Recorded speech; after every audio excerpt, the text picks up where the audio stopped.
Hello everybody, welcome back to our YouTube channel. Option buying का नाम तो आप सभी ने सुना ही होगा। ऑप्शन बाइंग को मीडिया चैनल्स ने, यूट्यूब ने और ट्विटर अकाउंट्स ने कितना ज़्यादा हाइप कर रखा है कि आजकल किसी भी न्यू ट्रेडर से मिले तो वो यही बोलते हैं कि हम लोग 5 रुपये का ऑप्शन बाय करके कैसे उसको 500 में सेल कर सकते हैं, या तो आप बताओ मुझे कि मैं 50 रुपये का ऑप्शन बाय करके वो 2000 3000 हो जाए। ऐसी कोई स्ट्रैटेजी बताओ मुझे। तो मैं आपको बता दूं कि ये जो रिटर्न्स है वो काफ़ी ज़्यादा अनरियलिस्टिक है और मीडिया ने उसका बहुत ज़्यादा हाइप बना रखा है। ऑप्शन बाइंग में इस तरीके की रिटर्न आपको साल में 1 दिन या मैक्स टू मैक्स 2 दिन मिल सकती है, पर आप रोज़ ऐसी रिटर्न्स एक्सपेक्ट करके 2 रुपये के 50 रुपये के ऑप्शन बाइंग करेंगे तो आप काफ़ी ज़्यादा डिसअपॉइंट हो जाएंगे। आज हम लोग इस वीडियो में डिस्कस करेंगे कि आप कैसे सेफली और कैसे सिस्टमैटिक वे में ऑप्शन बाइंग कर सकते हैं लिमिटेड रिस्क के साथ और एक अच्छा रिवॉर्ड पा सकते हैं ऑन अ कंसिस्टेंट बेसिस। तो अगर आप ये वीडियो पूरा देखेंगे तो आई एम श्योर आप लोग समझ जाएंगे कि ऑप्शन बाइंग को किस तरीके से हमको अप्रोच करना चाहिए और किस तरीके से अपनी ट्रेडिंग में इंक्लूड करके अपनी रिस्क को लिमिट करके और रिवॉर्ड को मैक्सिमाइज कर सकते हैं। तो सबसे पहले देख लेते हैं कि क्या क्या फैक्टर्स हैं जिससे ऑप्शन का प्रीमियम डिपेंड करता है। सबसे पहले देख लेते हैं कि अभी जो एट द मनी ऑप्शन चल रहा है दैट इज 39,900 स्ट्राइक, उसका प्रीमियम कितना चल रहा है। हमारा 39,900 का प्रीमियम चल रहा है 409 पॉइंट्स। इसमें से जो 10 रुपये है वो हमारी इंट्रिंसिक वैल्यू है और बाकी सारी जो है हमारी एक्सट्रिंसिक वैल्यू है। एक्सट्रिंसिक वैल्यू का मतलब क्या होता है? एक्सट्रिंसिक वैल्यू हमारी वो वैल्यू होती है जो कि डे बाय डे डिक्रीज होके ऑलमोस्ट ज़ीरो हो जाएगी हमारे एक्सपायरी के टाइम पे। एक्सपायरी जब होगी ऑप्शन की, जैसे हमारी बैंक निफ्टी और निफ्टी की एक्सपायरीज हमेशा थर्सडे को होती है और फिन निफ्टी की एक्सपायरी हमेशा ट्यूसडे को होती है, तो एक्सपायरी वाले दिन जो ऑप्शन की एक्सट्रिंसिक वैल्यू है वो ज़ीरो हो जाती है। इसमें ऑप्शन बायर्स का क्या माइंडसेट होता है कि अगर हम लोग 400 रुपये का ऑप्शन बाय करते हैं तो अगर वो 450 या 500 हो तभी हमको कोई प्रॉफिट होगा। अगर वो 400 रहता है या 400 से कम हो जाता है, जिसकी प्रोबेबिलिटी काफ़ी ज़्यादा है क्योंकि एक्सपायरी आते आते जो एक्सट्रिंसिक वैल्यू है वो घटती जाती है, तो ऑप्शन बायर्स का हमेशा लॉस होता है। तो अगर मार्केट आपकी डायरेक्शन के अगेंस्ट चला जाए या मार्केट आपकी डायरेक्शन में ज़्यादा मूवमेंट नहीं करे तो ऑप्शन बायर्स का हमेशा लॉस ही होता है। तो इस लॉस को लिमिट करने के लिए हम लोग एक स्प्रेड टाइप की स्ट्रैटेजी बना सकते हैं। अगर आप बुलिश हैं एट दिस पॉइंट, जैसे कि हम लोग पुराने वीडियोस में आपने अगर हमारे देखे होंगे, हम लोग ये डिस्कस करते हैं कि आप कहाँ से एक बाय ट्रेड इनिशिएट कर सकते हैं, कहाँ से एक सेल ट्रेड इनिशिएट कर सकते हैं, अच्छे रिस्क रिवॉर्ड के ट्रेड्स दे सकते हैं। तो अगर एट दिस पॉइंट आप लोग अपने एनालिसिस के हिसाब से डिसाइड करें कि मार्केट यहाँ से बुलिश जा सकता है, 300-400 पॉइंट का आप लोग अप मूव देख सकते हैं, पर नेकेड पोजीशन अगर आप बनाते हैं, अगर आप डायरेक्टली कॉल ऑप्शन बाय कर लेते हैं तो आपकी रिस्क कितनी हो जाएगी? ऑप्शन के प्रीमियम जितनी, दैट इज 400 पॉइंट की रिस्क होगी। तो उसके लिए आपको कम से कम बैंक निफ्टी में 600-700 पॉइंट का रिवॉर्ड लेना पड़ेगा ताकि आपका 1:2 का रिस्क रिवॉर्ड मेंटेन रहे। उस रिस्क को लिमिट करने के लिए हम लोग एक स्प्रेड टाइप की स्ट्रैटेजी डिप्लॉय कर सकते हैं which is called as debit spread. Debit spread एक काफ़ी ज़्यादा सिंपल और इफेक्टिव ट्रेडिंग स्ट्रैटेजी है जिसमें आप लोग एक नियर बाय ऑप्शन बाय करते हैं और थोड़ा दूर की स्ट्राइक वाला ऑप्शन सेल करते हैं।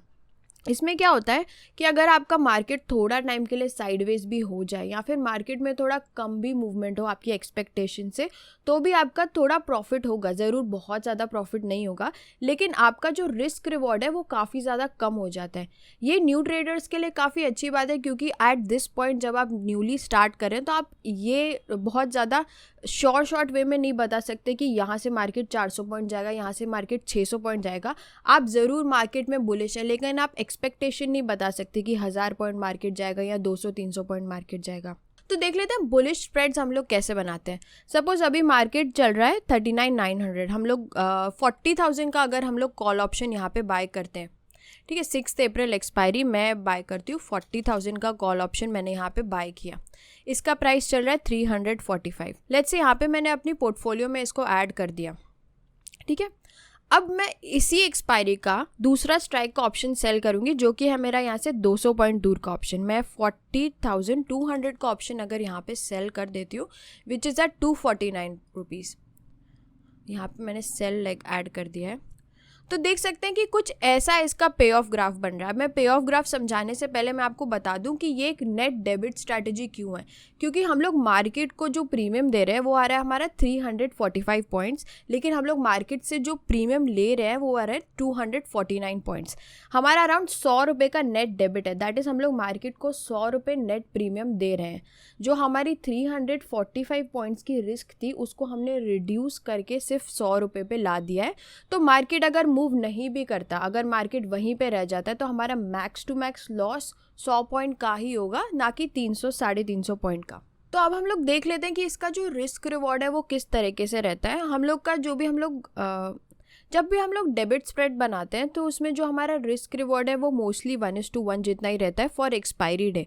अब जो हम लोग कैलकुलेशंस करते हैं और ऑब्स्ट्रा जैसे जो एनालिटिक्स टूल हमको बताते हैं वो हम लोग को एक्सपायरी डे के चार्ट्स ही बताते हैं मोस्टली।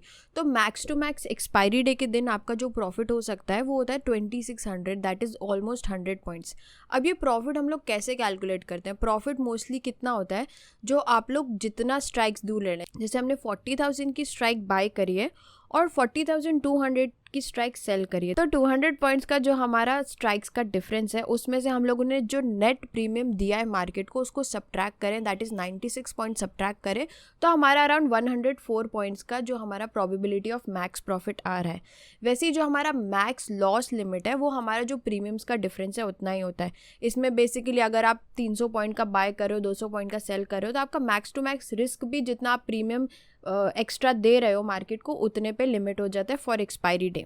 अब हम लोग जो स्प्रेड्स बनाते हैं वो इंट्राडे बेसिस पे बनाते हैं, तो ये रिस्क रिवॉर्ड इंट्राडे बेसिस पे नहीं होता। इंट्राडे बेसिस पे हमारा जो डीके होता है वो काफ़ी कम होता है और काफ़ी परफेक्टली हेज हो जाता है दोनों पोजीशंस की वजह से। और जब मार्केट ऊपर जाता है, आपकी डायरेक्शन में जाता है, तो काफ़ी अच्छा रिवॉर्ड मिल जाता है, क्योंकि जो एक वीगा स्पाइक होती है, जो एक वॉलेटिलिटी की स्पाइक होती है, वो उसी डायरेक्शन में आती है जिस डायरेक्शन में मूवमेंट होता है। तो इंट्राडे बेसिस पे हम लोग को आराम से इसमें से अगर हमारी डायरेक्शन में 200-300 पॉइंट का मूवमेंट हो गया तो 1000-1500 रुपये का प्रॉफिट आपको काफ़ी इजीली मिल सकता है in this spread with one lot, and after that आप उसको स्क्वायर ऑफ कर सकते हैं। तो अब देख लेते हैं कि ये डेबिट स्प्रेड्स को मैं क्यों प्रेफर करती हूँ। डेबिट स्प्रेड हमें काफ़ी सारी मार्केट्स में अच्छा प्रॉफिट देते हैं और लॉस को भी काफ़ी ज़्यादा लिमिट करते हैं। सबसे पहले लॉस कैसे लिमिट करता है? अगर मार्केट का मूवमेंट आपकी डायरेक्शन में नहीं हुआ, आपका जो एनालिसिस था वो रॉन्ग प्रूव हो गया, तो आपका लॉस है वो प्रीमियम के डिफरेंस तक लिमिटेड रहता है।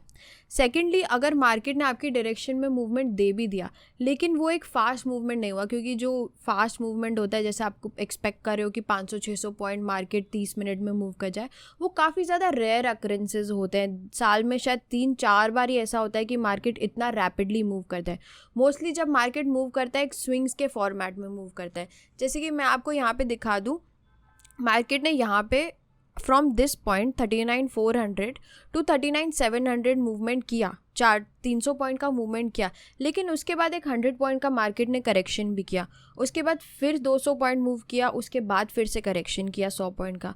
तो जब मार्केट मूव करता है तो एक स्विंग्स में मूव करता है, रैपिडली मूव नहीं करता। तो इन दिस केस जब आप अपनी बाइंग पोजीशन को एक सेल पोजीशन के साथ हेज करते हो, तो जो वो साइडवेज वाली मार्केट है या करेक्शन वाली मार्केट में, उसमें भी आपको थीटा डीके का काफ़ी ज़्यादा फायदा हो सकता है और आपकी नेट पोजीशन ज़्यादा ब्लीड नहीं करेगी, क्योंकि आपने एक ऑप्शन सेल भी करके रखा है। वेराज अगर आप नेकेडली खाली 40,000 कॉल ऑप्शन बाय करते तो सिर्फ एक स्विंग ब्रेक होने पे, स्विंग लो ब्रेक होने पे आपका काफ़ी ज़्यादा M2M लॉस हो जाता है। तो जब ये स्विंग्स आते हैं ऑप्शन बाइंग में, इवन दो आपका स्पॉट चार्ट में आपके जो एंट्री पॉइंट है उससे काफ़ी ज़्यादा ऊपर है मार्केट, लेकिन फिर भी आपका जो M2M है वो काफ़ी ज़्यादा कम हो जाता है, वो एक न्यू ट्रेडर के लिए या फिर 2-3 साल के एक्सपीरियंस वाले ट्रेडर के लिए भी काफ़ी डिफिकल्ट होता है एक्सेप्ट करना। इनफैक्ट मैं भी पहले जब नेकेड ऑप्शंस बाय करती थी और ऑप्शन मेरा 100, 200, 150 पॉइंट ऊपर चला जाता था, लेकिन एक 50-60 पॉइंट के रिट्रेसमेंट में भी वो 50-60 पॉइंट ऑप्शन की वैल्यू ही रिट्रेस हो जाती थी। तो वो जो एक्सेप्ट करना बहुत मुश्किल होता है, इसलिए ये काफ़ी ज़्यादा सेफ स्ट्रैटेजी होती है, क्योंकि आप एक ऑप्शन सेल भी कर रहे हो विद एन ऑप्शन बाइंग और आपकी डायरेक्शन भी काफ़ी ज़्यादा स्ट्रॉन्ग है। तो एक सिनेरियो हम लोगों ने डिस्कस कर लिया ट्रेंडिंग मार्केट का। अब हम लोग एक और एस्पेक्ट डिस्कस करते हैं जिसमें ये स्ट्रैटेजी हमको काफ़ी अच्छा प्रॉफिट दे सकती है। आप जानते होंगे कि मार्केट में एक वॉलेटिलिटी का कॉन्सेप्ट होता है। वॉलेटिलिटी कभी मार्केट में डिक्रीज होती है, कभी मार्केट में काफ़ी ज़्यादा इंक्रीज होती है। वो वॉलेटिलिटी की वजह से, दैट इज़ मार्केट में जो फियर फैक्टर है उसकी वजह से ऑप्शंस के प्रीमियम के प्राइसेस पे काफ़ी ज़्यादा फ़र्क होता है। कभी ऑप्शन में जो एक्सट्रिंसिक वैल्यू है वो हमको काफ़ी ज़्यादा कम मिलती है, कभी बहुत ज़्यादा हो जाती है जब फियर फैक्टर मार्केट का बहुत ज़्यादा हो जाता है। तो इन सिचुएशंस जब हम लोग को जो ऑप्शन के प्रीमियम है वो काफ़ी ज़्यादा कम मिलते हैं और उसके बाद हम ऐसा एक्सपेक्ट करते हैं कि वॉलेटिलिटी थोड़ी बढ़ेगी, मार्केट में फियर फैक्टर जो होता है वो बढ़ने वाला है। अगर हम लोग मार्केट में ऐसा एक्सपेक्ट करें कि मार्केट सडनली फॉल होने वाला है या सडनली कुछ न्यूज़ आने वाली है, तो एट दैट टाइम जो मार्केट की वॉलेटिलिटी है वो काफ़ी ज़्यादा इंक्रीज़ होती है। तो अगर उस टाइम पे हम लोग डेबिट स्प्रेड बनाते हैं, दैट इज़ हम लोग नेट डेबिट होते हैं, तो जिस डायरेक्शन में मूवमेंट होगा उसमें आपको डेल्टा का भी फ़ायदा होगा और आपको डेल्टा के साथ साथ वॉलेटिलिटी का भी फ़ायदा होगा। तो जो आपको प्रीमियम्स का अप्रिसिएशन है बिफोर द एक्सपायरी काफ़ी ज़्यादा मिल सकता है। अगर आप सपोज विक्स 13 पे बाय करते हो और विक्स 14 पहुंच जाए तो जो आपका नेट M2M है इन वन डे वो 2000-2500 को भी क्रॉस कर सकता है। बट एट दैट पॉइंट हम लोग को वो मेक श्योर करना पड़ेगा कि हमारी पोजीशंस हम उस समय एग्जिट कर लें, क्योंकि जो वॉलेटिलिटी के इंक्रीज होने की वजह से एक्सट्रिंसिक वैल्यूज बढ़ी हैं वो एक्सपायरी आते आते डिक्रीज भी हो जाएंगी। तो आई एम श्योर आपको काफ़ी सारी न्यू चीज़ें सीखने मिली होंगी वीडियो में। अगर आपको ये वीडियो इन्फॉर्मेटिव लगा तो लाइक करिए वीडियो पे। अगर आप इस पे ट्रेड्स इनिशिएट करते हैं, डेबिट स्प्रेड्स बनाते हैं वॉलेटिलिटी बेस्ड या डेल्टा बेस्ड, तो हमको पिंग करिए ऑन इंस्टाग्राम और ऑन आवर व्हाट्सएप नंबर्स। और अगर आप चाहते हैं कि हम लोग हमारे लाइव अकाउंट्स में डेबिट स्प्रेड रिलेटेड जो भी ट्रेड्स लेते हैं वो आप सबके साथ शेयर करें तो कमेंट सेक्शन में ज़रूर हमको बताएं। और अगर आप चाहते हैं कि हम लोग और वीडियोज़ बनाए इस सीरीज़ पे, ऑप्शन स्ट्रैटेजीज पे, ट्रेडिंग साइकोलॉजी पे, तो मेक श्योर करिए कि वीडियो को लाइक करिए, चैनल को सब्सक्राइब कर लीजिए और दोस्तों के साथ शेयर करिए। Thank you guys for watching this video. Take care and happy trading.